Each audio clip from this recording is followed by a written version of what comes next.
My కల్కి warrior, welcome to our channel. Almost అందరికీ Nimishapriya case గురించి తెలిసే ఉంటది.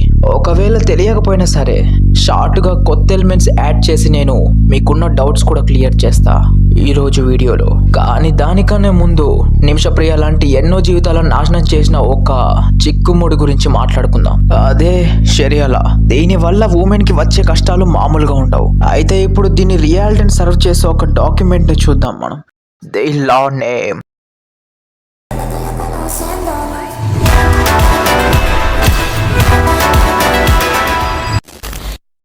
నిజంగా అసలు ఈ షరియలా గురించి తెలుసుకున్నాక దీన్ని అసలు ఏమని పిలవాలో కూడా అర్థం కాదు. దీని గురించి మీరు తెలుసుకోగానే ఇక ఏమని పిలవాలో అది నేను మీకే వదిలేస్తున్నా.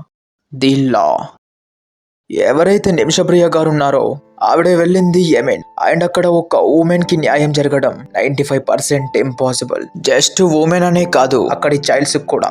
ఎందుకంటే అక్కడ మ్యారేజెస్ కి మినిమం ఏజ్ అనేది ఉండదు. అండ్ అక్కడి అమ్మాయిలకు 8 నుంచి 9 సంవత్సరాలు రాగానే చాలా వరకు పెళ్లి చేసేస్తారు. అలాగే అక్కడి అమ్మాయిల గృహహింసకు సంబంధించి ఎలాంటి స్పెసిఫిక్ లా కూడా లేదు. దీనివల్ల వాళ్ళు అనుభవించే కష్టాలు అంతా ఇంత కాదు. అంటే ఇప్పుడు ఒక అమ్మాయి భర్త కానీ లేదా తన బంధువులు కానీ తనని ఎంత వేధించినా ఎంత అబ్యూస్ చేసినా సరే తనకి వారిపై కేసు వేసే ఆప్షన్ కూడా ఉండదన్నమాట. వారు ఆ అమ్మాయిని ఎంత టార్చర్ చేసినా సరే ఆవిడ ఏమి చేయలేదు. ఒకవేళ ఆ అమ్మాయి గట్టిగా ప్రయత్నించి కోర్టుకి వెళ్ళినా సరే అక్కడి జడ్జ్ నీదే తప్పు, వాళ్ళదే కరెక్ట్ అని చెప్పి రివర్స్ ఆ అమ్మాయిని ఇంతకు ముందు పీక్క తింటున్న రాబందుల దగ్గరకే పంపిస్తాడు. అలాగే అక్కడి మగవారు ఎప్పుడైనా పెళ్లి చేసుకోవచ్చు, ఎప్పుడైనా డైవర్స్ ఇవ్వచ్చు. కానీ అక్కడి అమ్మాయిలు మాత్రం ఇలా అస్సలు చేయలేరు. ఒకవేళ ఒక అమ్మాయి డివోర్స్ ఇవ్వడానికి రెడీగా ఉంటే అప్పుడు అక్కడి సొసైటీ తనను చాలా చీప్ గా చూస్తారు. అలాగే అక్కడి లా కూడా దానికి అగనిస్ట్ గా ఉంటుంది. అంటే ఒక అమ్మాయి ఒకసారి పెళ్లి చేసుకుంటే తన భర్త ఎలా ఉన్నా సరే ఎంత వేధించినా సరే లాస్ట్కి వాడితోనే చావాలి. సేమ్ ఇలాగే నిమిషప్రియ గారి కేసులో కూడా ఎలాంటి ఇన్ఫర్మేషన్ చెక్ చేయకుండా, ఆవిడతో జరిగిన ఘోరాలు వినకుండా, ఆవిడ ఆవేదన వినకుండా సింపుల్ గా వాడి షరియలా ముందు పెట్టి కూతురు భర్త కోసం బ్రతుకుతున్న ఒక మహిళని ఉరి తీయండి అని చాలా సింపుల్ గా జడ్జిమెంట్ ఇవ్వడం ఏంటయ్యా? అసలు మానవత్వం ఉన్న మనిషి అలా మాట్లాడతాడా?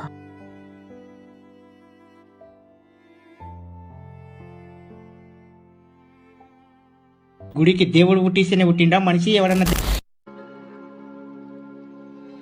కదిలే గోడల మధ్య వినిపించని కన్నీళ్లకు ఎవరు సాక్ష్యం కాలేకపోయారు. కానీ ఆ అఘోరమైన నిశ్శబ్దం ఇప్పుడు విస్ఫోటం అవుతుంది న్యాయం కోసం. నిమిషప్రియ గారు లాంటి కేసే రిజానా నఫీక్ది ఫ్రమ్ శ్రీలంక. తను ఒక 17 years old గర్ల్. కేవలం 17 సంవత్సరాలు మాత్రమే.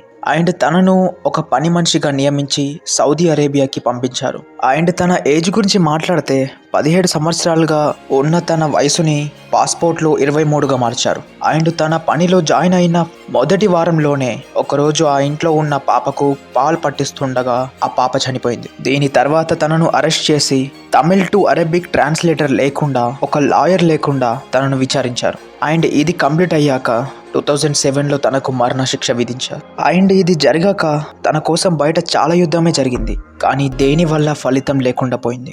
ఆఖరికి బ్లడ్ మనీని కూడా వారు రిజెక్ట్ చేశారు, ఒక 17 ఏళ్ల బాలిక ప్రాణం తీయడం కోసం. ఇక వారు అనుకున్నట్టే 2013 తనకు మరణశిక్ష విధించారు. మరణశిక్ష అంటే ఉరి తీయడం అని అనుకుంటారేమో, కాదు.